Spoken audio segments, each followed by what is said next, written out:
If you are not subscribed to our videos, please subscribe, like, and if you have any doubts, please comment in the comment box. And today we are going to discuss about class 12 NCERT Biology chapter number 2, that is sexual reproduction in flowering plants. So first of all, let us understand what is flower. So we have seen the reproduction is divided into 3 stages, like pre-fertilization, fertilization, post-fertilization.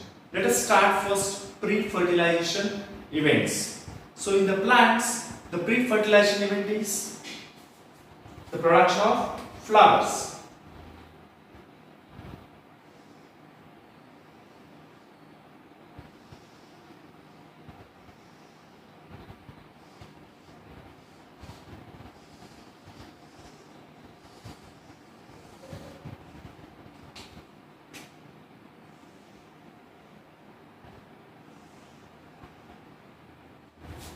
Several hormonal and structural changes are initiated which lead to the differentiation and further development of the floral primordium. So in the plants, the flower consists of mainly 4 parts. The first part is called as sepal. This is petal.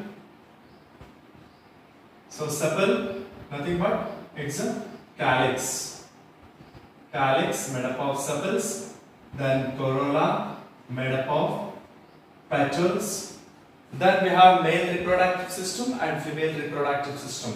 The male reproductive system is called as androecium, which consists of stamens. And the female reproductive system is called as gynoecium, which is nothing but made up of carpel or pistil.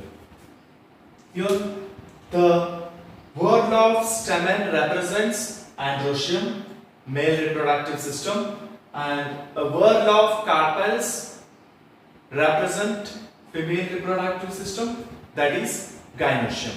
Let us study now in detail about androecium. So let us discuss stamen, that is microsporangium, which contain pollen grains. So the stamen consists of 2 parts. There is a long slender stalk called filament, and the terminal part is called as anther lobe.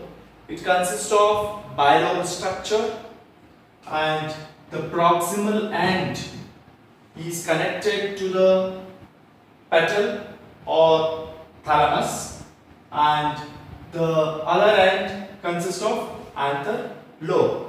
When you observe the number of the stamens, it's variable in different flowers. A typical angiosperm anther is usually bilobed, and it is with 2 thecas. It's called as dithecous, and a longitudinal groove runs lengthwise, separating the theca. When you observe the TS of anther, the anther is 4-sided, that is tetragonal structure, which consists of 4 microsporangia located at the corners of the 2 in each lobe. You see, these are microsporangia, nothing but sporogenous tissue. These microsporangia develop further into pollen sacs, and these pollen sacs are packed with pollen grains. So let us observe now structure of microsporangium.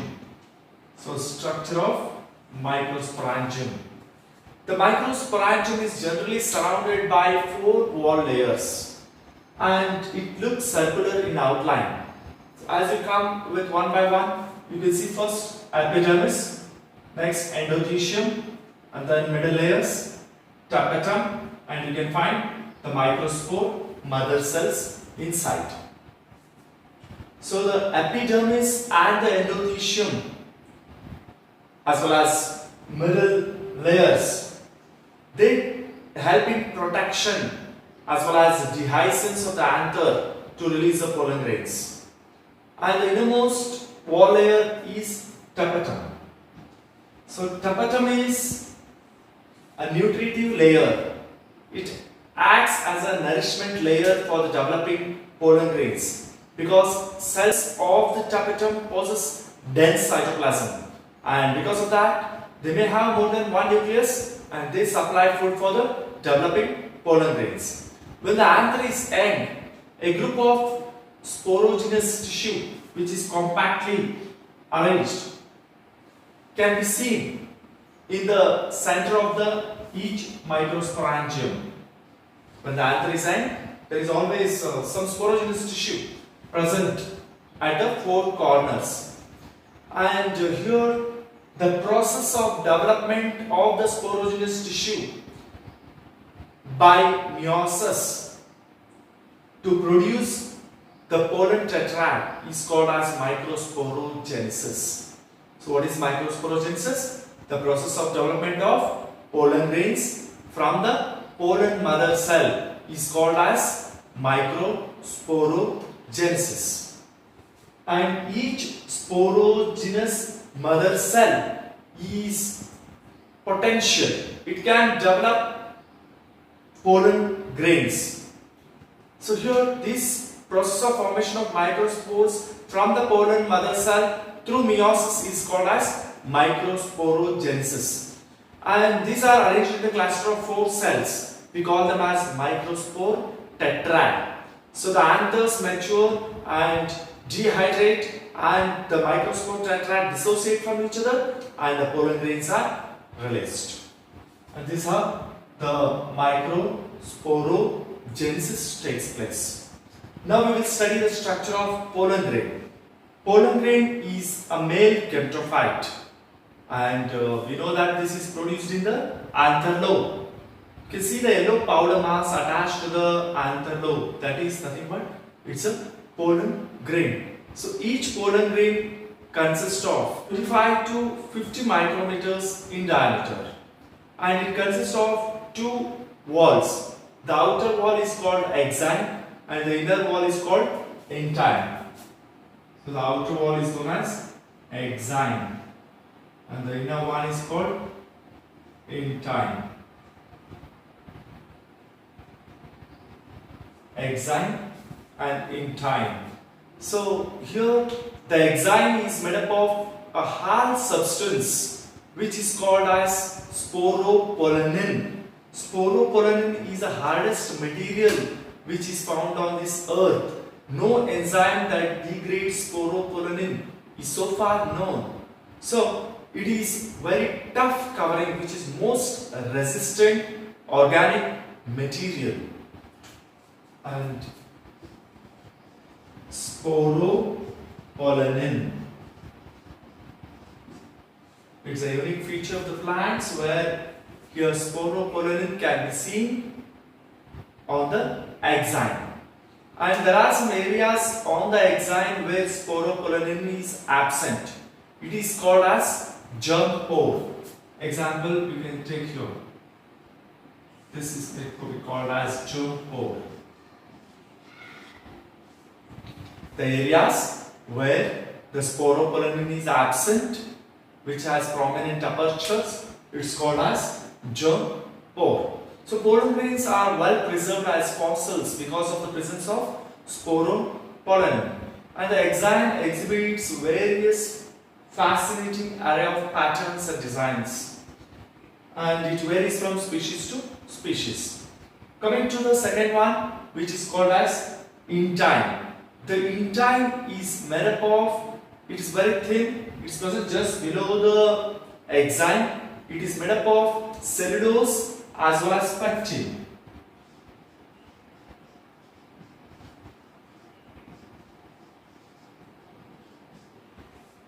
So intine is made up of cellulose and pectin. The pollen grain consists of 2 cells at maturity. The one which is bigger is called as vegetative cell and the smaller one is called as generative cell. The bigger vegetative cell has abundant food reserve and a large irregularly shaped nucleus is present.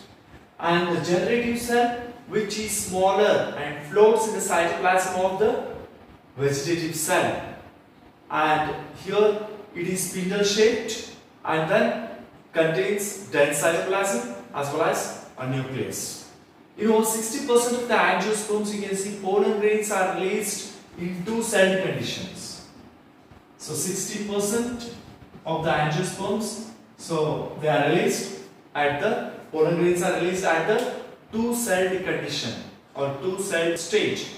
Remaining species, the generative cell divide mitotically to give rise to two male gametes before the pollen grains are shed. So it is three-celled stage. One is vegetative cell and then two male gametes, totally three-celled stage. So speaking more about pollen grains cause allergies, severe allergies as well as bronchial afflictions. They lead to chronic respiratory disorders like asthma, bronchitis. So one of the examples we say is that pollen allergy is caused by